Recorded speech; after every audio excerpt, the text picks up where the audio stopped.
ये भागवत कथा में आइए आज प्रथम दिन हम प्रथम श्लोक को आपसे बुलवाना चाहते हैं ताकि आपका मुख भी पवित्र हो जाए और आप भागवत सुनने का फल प्राप्त हो जाए। तो आइए आप सब दोहराएंगे। जन्माद्यस्य अदो अन्वयादितरत सचार्थे स्वः भिज्ञः स्वराट तेन ब्रह्म हृदय या आदि कव्ये मुह्यन्ति यत सूर्यः तेजो वारी मृदाम यथा विनिमयो यत्र त्रिसंगो अमृषा धामना स्वेन सदा निरस्त कुहकम सत्यम परम धीमहि। ये श्रीमद् भागवत का प्रथम श्लोक है। इसका अर्थ होता है संतों कि ये जो सृष्टि है, सृष्टि में तीन देवता प्रमुख माने गए हैं, ब्रह्मा विष्णु महेश। ब्रह्मा जी का काम है सृष्टि रचना। भगवान ब्रह्मा जी क्या करते हैं? सृष्टि का रचना करते हैं। ब्रह्मा जी लिखते हैं जाओ मनुष्य बना दिया, जाओ इसको गाय बना दिया, गाय से फिर उसका गाय की मृत्यु होती है, मनुष्य बना दो। कुत्ता मरा है, कुत्ता को ऐसे करो, उसको केकड़ा बना दो। केकड़ा मरा है, उसको चींटी बना दो। वो ब्रह्मा जी बस आत्मा अजर अमर है, आत्मा नहीं मरता है। वही आत्मा लौट करके 84 लाख योनियों में भटकते रहता है। कभी हम चींटी बनते हैं, कभी हम कौआ बनते हैं, कभी हम शेर बनते हैं, कभी हम कुत्ता बनते हैं, कभी मच्छर बनते हैं और 1.5 दिन में समाप्त हो जाते हैं हम लोग। 84 लाख योनियों में हमको भटकना पड़ता है। जैसे जैसे आप कर्म करोगे वैसे वैसे आपको योनि मिलेगी। अगर आप अच्छा योनि, मनुष्य योनि प्राप्त करना चाहते हो तो मनुष्य जैसे रहना सीखो, मनुष्य जैसे खान पान रखो, मनुष्य जैसे आचार विचार रखो, मनुष्य जैसे व्यवहार रखो। आपके अंदर दया ममता समता होनी चाहिए। आपके अंदर कोई दुख में अगर दुखी है तो उसके घर जा करके आपको दुख में शामिल होना चाहिए। कोई सुखी है, कोई सुख का काम हो रहा है तो उसमें शामिल होना चाहिए। यही तो मानव जीवन है। यहाँ पर लोग आजकल क्या हो गए हैं? सेल्फ पीस हो गए हैं। दुनिया से कोई मतलब नहीं। हम सुखी, हमारा बेटा पुत्र परिवार सुखी, बहुत बढ़िया, हमको दुनिया से क्या मतलब। ऐसा नहीं है। हमको दूसरों की भी परवाह करनी है कि आज किसी के घर में चूल्हा जल रहा है कि नहीं जल रहा है, कोई बीमार है तो बीमार को सहायता करो। केवल यज्ञ हवन होता है उसी में पैसा चढ़ाओ, ऐसा नहीं कहा गया है। वो भी सेवा है। कोई बीमार है आपके गांव में, उसको इंजेक्शन लगवा दो, उसके लिए दवाई की व्यवस्था कर दो। कोई खांस रहा है 4 दिन 5 दिन से, एक खांसी का सिरप ला करके तो दे दो। कोई गरीब अपनी कन्या का विवाह नहीं कर पा रहा है, आपके घर में धन संपत्ति भरा पड़ा हुआ है, 2-4 हजार उसको सहयोग तो कर दो। यही तो दया है, यही तो परोपकार है। ये भागवत कथा यही सिखाता है हमको संतों। तो ये भागवत कथा में 3 प्रकार के देव माने गए हैं प्रमुख। वैसे तो हमारे बहुत सारे 33 कोटि देवता हैं, लेकिन 3 देवता प्रमुख है, ब्रह्मा विष्णु महेश। ब्रह्मा का काम होता है सृष्टि उत्पन्न करना, और भगवान विष्णु का काम क्या है? भगवान विष्णु का काम है पालन करना, पालनहार है भगवान विष्णु। ब्रह्मा जी का काम है जन्म दे देना। जन्म देने के बाद में ब्रह्मा जी उसके तरफ नहीं देखता है, क्या है कैसा है तुम जानो भैया, तुम्हारा काम जाने। उसके बाद भगवान विष्णु का काम आ जाता है वहां पर। विष्णु पालनहार है। जैसे आप लोग अपने बच्चे का लालन पालन करते हो, नहीं, उसको खाना खिलाते हो, भूख लगता है, रोता है तो क्यों रोता है, तो ये सब काम भगवान विष्णु का होता है। भगवान विष्णु जी हमको भोजन देते हैं, समझ जाओ, वो हमारे पालनहार हैं। आप लोग देखो, आप लोग तो मानव हो, आप लोग धन इकट्ठा करते हो, धान पान इकट्ठा करते हो, कोठी में रखते हो, अगले साल के लिए छाप के रखते हो। क्यों? मैं भूखा ना मरूं करके। अब सोचो जो जंगल में अजगर है, वो अजगर को कौन भोजन देता होगा? लेकिन भगवान विष्णु उनके लिए भी व्यवस्था करते हैं, है ना। भगवान विष्णु को चिंता है, मैंने अजगर को मुझे भोजन देना है, तो कैसे भी करके अजगर के पेट को भगवान विष्णु जरूर भरेंगे। चींटी भी भूखा नहीं रहती है, कोई भी जीव जंतु, शेर भी भूखा नहीं रहता है, हिरण भी भूखा नहीं रहता है। यहाँ जितने भी जीव हैं उनको भोजन कराने का दायित्व दिया गया है भगवान विष्णु को। भले हम सो करके उठते हैं, भूखे उठते हैं, लेकिन पेट भर जाने के बाद में हम सोते हैं। भगवान वो सब हमको खाना देते हैं। आप चिंता मत करना कि मुझे मेरा खाना तो मेरा बाप दे रहा है। आपका बाप नहीं दे रहा है, आपका भाई नहीं दे रहा है, आपको खाना दे रहा है तो भगवान दे रहे हैं। हर चीज में आप भगवान की तरफ जोड़ करके देखा करो। आपकी तबीयत भी अगर खराब होती है ना, तो उसको भगवान की इच्छा समझ करके भगवान से कहना चाहिए कि भगवान, आपने अगर मुझे बुखार भी दे दिया है तो आपकी कृपा। जब बुखार भी होता है ना, तो हमारे शरीर की भलाई के लिए बुखार होता है। सर्दी भी होता है तो हमारे शरीर की भलाई के लिए सर्दी होता है। किसी को अगर पेचिस भी होता है ना, तो हमारे शरीर की भलाई के लिए होता है। अब आप लोग कहोगे महाराज कैसे? जब पेचिस होता है किसी आदमी को ना, तो जितने भी गंदे पदार्थ हमारे शरीर के अंदर रहता है उसको निकल जाता है, वो है ना, पेचिस के माध्यम से। सर्दी जुकाम भी होता है तो हमारे अंदर की गंदगी को निकालता है। फोड़ा फुंसी होना चाहिए कि नहीं होना चाहिए? नहीं होना चाहिए। कहा थे फोड़ा फुंसी होना चाहिए। फोड़ा फुंसी होगा तभी तो अंदर की गंदगी, पीप मवाद बाहर निकलेगा। अगर फोड़ा फुंसी नहीं होगा ना, वो तो वही अंदर में जमा रहेगा और वही कैंसर बन जाएगा आपका। तो फोड़ा फुंसी भी अनिवार्य है, बुखार भी अनिवार्य है। हमारे शरीर में भी देवता और राक्षस लड़ाई करते रहते हैं। वो जो विज्ञान वाले जानते हैं कि यहाँ पर हमारे खून के अंदर में दो प्रकार के कीटाणु रहते हैं। एक सफेद रुधिर कणिका रहते हैं, एक लाल रक्त कणिका रहते हैं। लाल रक्त कणिका और सफेद रक्त कणिका में युद्ध चलते रहता है। हमारे खून के अंदर में संतो दो प्रकार के लोग रहते हैं खून के अंदर में, लाल रक्त कणिका और श्वेत रक्त कणिका, और दोनों में युद्ध होता है। जैसे भगवान और राक्षस में युद्ध होता है, नहीं आप सुनते हो, कई कथा सुनते हो, भगवान और युद्ध में लड़ाई झगड़ा होते रहता है।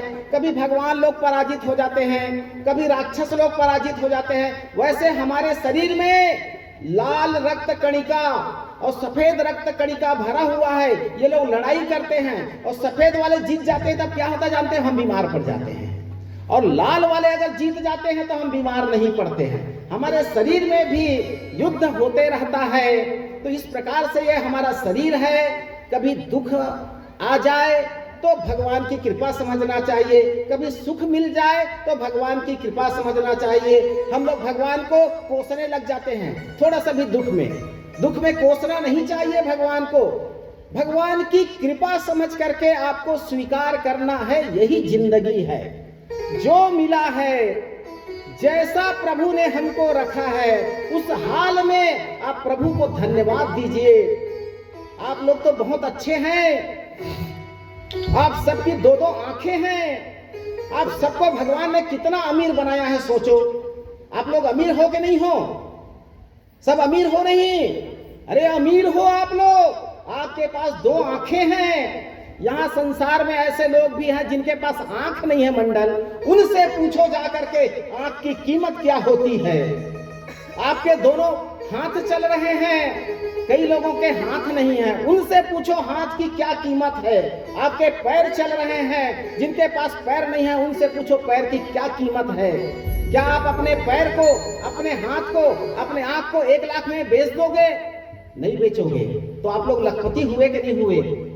1 लाख का ये, 1 लाख का ये, 2 लाख हो गया, 3 लाख, 4 लाख, 5 लाख, 6 लाख, और अंदर के और हमारे शरीर को गिनते जाओगे, किडनी है, ये है, वो है, तो हम करोड़पति हैं। अपने आप को हम गरीब है करके मत सोचना, हम करोड़पति हैं, हम मेहनत करने वाले लोग हैं। और हमारा भारत देश तो मेहनती का देश है। और हमारा छत्तीसगढ़ में धान का कटोरा है, और जिसमें आपका सिमरा तो नामी है धान और सब्जी के नाम से। यहाँ पर लत्तू मंडल जी है ना, उनको मैं नमन करता हूँ। उन्होंने सब्जी की खेती शायद उन्हीं ने प्रारंभ की थी। आज घर घर में सब्जी हो रही है। लत्तू मंडल यहाँ शायद प्रारंभ किए थे, वो याद है मुझे। तो आइए श्रीमद् भागवत कथा में संतों, आप लोग जैसा कोई काम करते हो ना तो मन को असंतोष होता है, ये काम और करना रही से।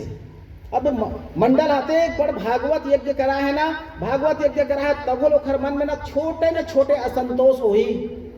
मैं हाँ उदेला नहीं बना पाऊँ जी, मैं हाँ ओला नहीं बना पाऊँ, मोला यदे चीज खवाना रही से आज नहीं खवा पाऊँ, मोला यदे चीज देना रही से मैं नहीं दे पाऊँ। अगर घर भी बनाओगे, कितना भी बड़ा घर बनाओगे, फिर भी आपको असंतोष होगा। अरे यार ये मेरा टाइल्स लगाना रही से, टाइल्स के जगह में वो छाप दिस मिस्त्री ऐसने, यदि मेरे शुभ लाभ के पत्थर लगाना रही से वो मिस्त्री ऐसने कर दिस, बराबर कर दिस। असंतोष, हम लोगों को असंतोष होना स्वाभाविक है। आपके पास कितना भी धन रहे, कितना भी संपत्ति रहे, आप लखपति हो, करोड़पति हो, तो भी आपको असंतोष रहेगा।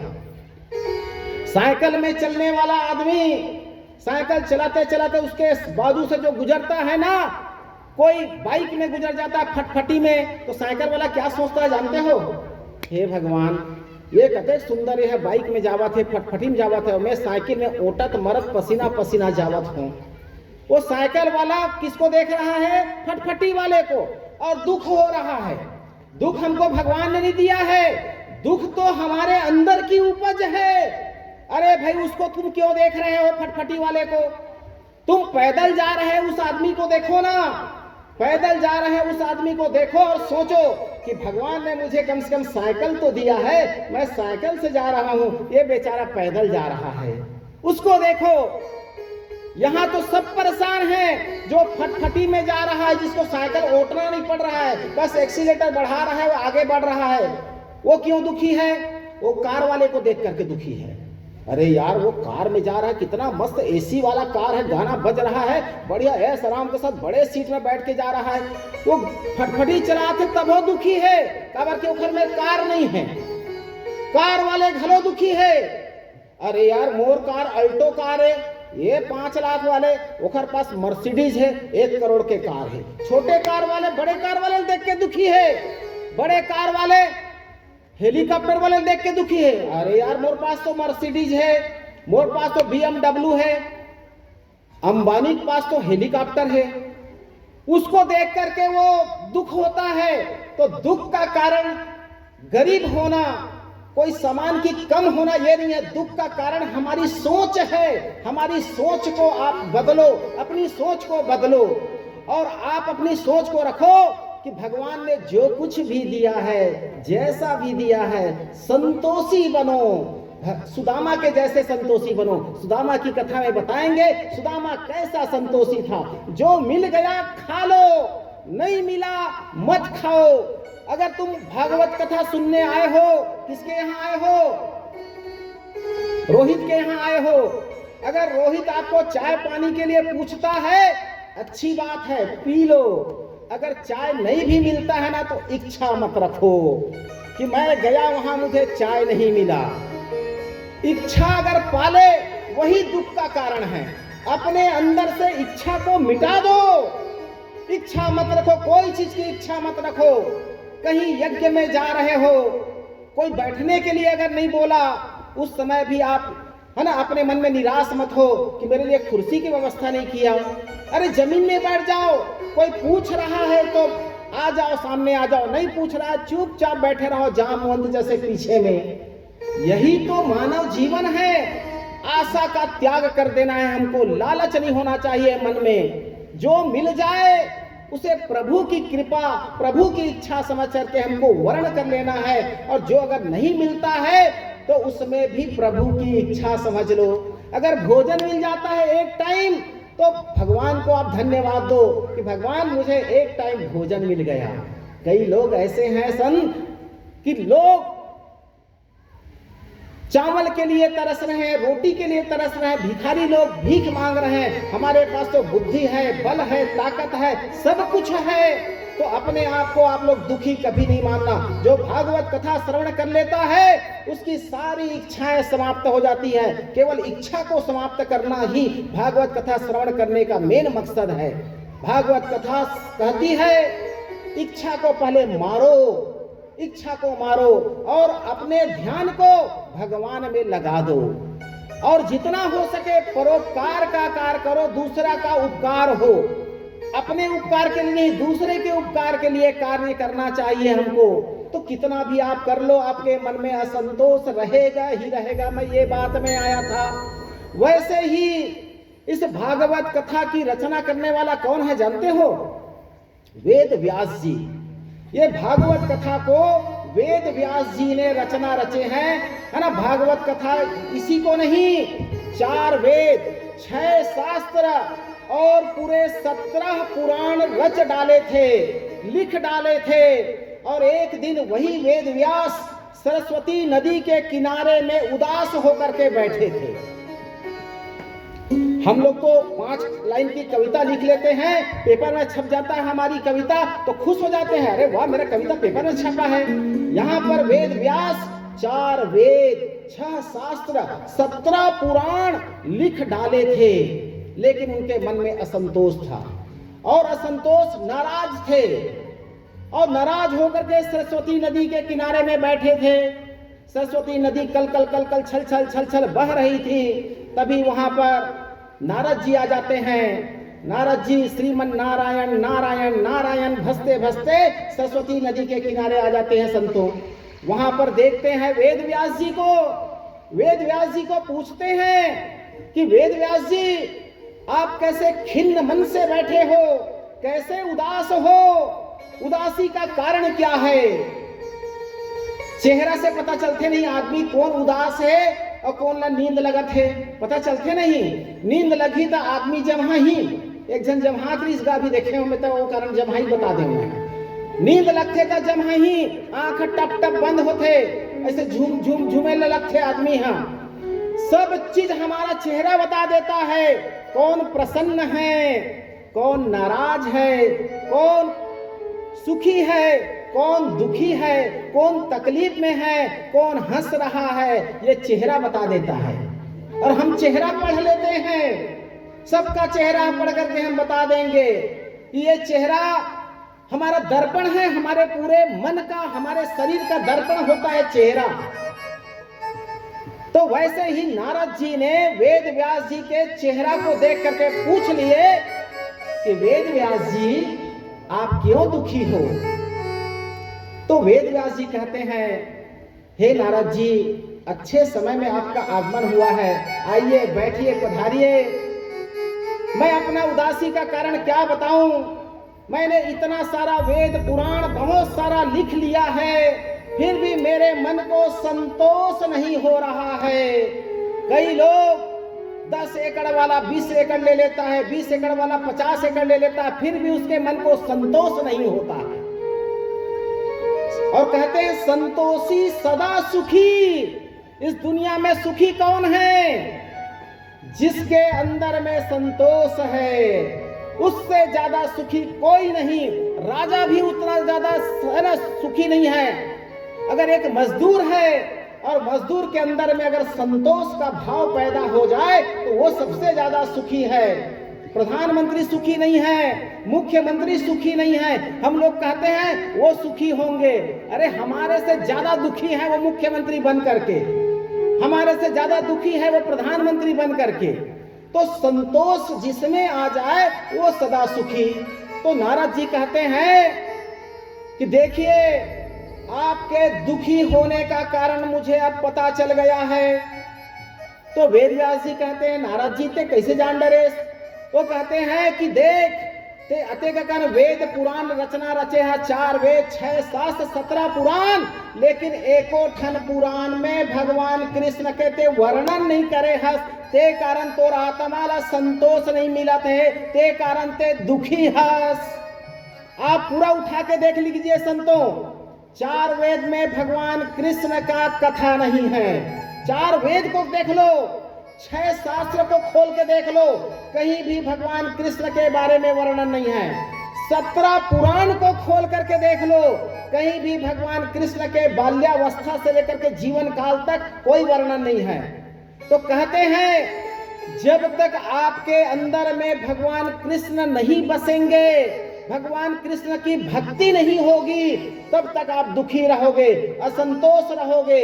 इसका कारण यही है कि आपने जितना भी वेद पुराण बनाया है ना, वो में कृष्ण भगवान वाले वेद पुराने को ठंडी बनाए हस, ते कारण दुखी हस। अरे सही बात है नारद, मैं कृष्ण भगवान भुला करे हूं, एक को जगह में कृष्ण भगवान के कथा के वर्णन नहीं करे हो। तो ऐसे कर ते 18वां पुराण लिख की 18वां पुराण लिख, वो में केवल कृष्ण भगवान के बारे में वर्णन कर, केवल कृष्ण ही कृष्ण, कृष्ण ही कृष्ण, कृष्ण ही कृष्ण, शुरू से लेकर अंतिम तक पूरा पुराण ऐसा बनाओ जिसमें भगवान कृष्ण के बारे में वर्णन हो। तब वेद व्यास जी ने नारद से प्रेरणा लेकर के एक 18वां महापुराण का रचना रचे हैं, जिसमें उन्होंने पूरे कृष्ण के बारे में यहां पर वर्णन किए। तब वेद व्यास जी को संतोष मिला। तो बताने का कारण यह है कि आप कितना भी यज्ञ करो, हवन करो, देवता का पूजा करो, भगवान कृष्ण के प्रति अगर हमारे हृदय में प्रेम नहीं है ना, तो आपको संतोष नहीं मिलेगा। भगवान कृष्ण कौन है जानते हो? अरे यही तो भगवान राम है। कृष्ण ही राम बनते हैं, राम ही विष्णु बनते हैं। अलग अलग अवतारों में अलग अलग ग्रहण करते हैं ये लोग। त्रेता में बन जाते हैं राम, द्वापर में बन जाते हैं कृष्ण। इस प्रकार से भगवान विष्णु ही है जो अन्य अन्य रूपों में वो प्रकट होते हैं। अन्य अन्य आप देखे होंगे, यहाँ पर 24 अवतार की कथा हमको बताएंगे आपको। तो ये हमारा कृष्ण के प्रति हमारा लगाव होना चाहिए, कृष्ण के प्रति हमारा भक्ति होना चाहिए, तब ये हमारा जीवन सार्थक है, तब हमको संतोष प्राप्त होगी। संतोष बिना कृष्ण के भजन के बिना आपको संतोष नहीं मिलेगा। आइए हम भी 2 मिनट भगवान नाम संकीर्तन करते हैं।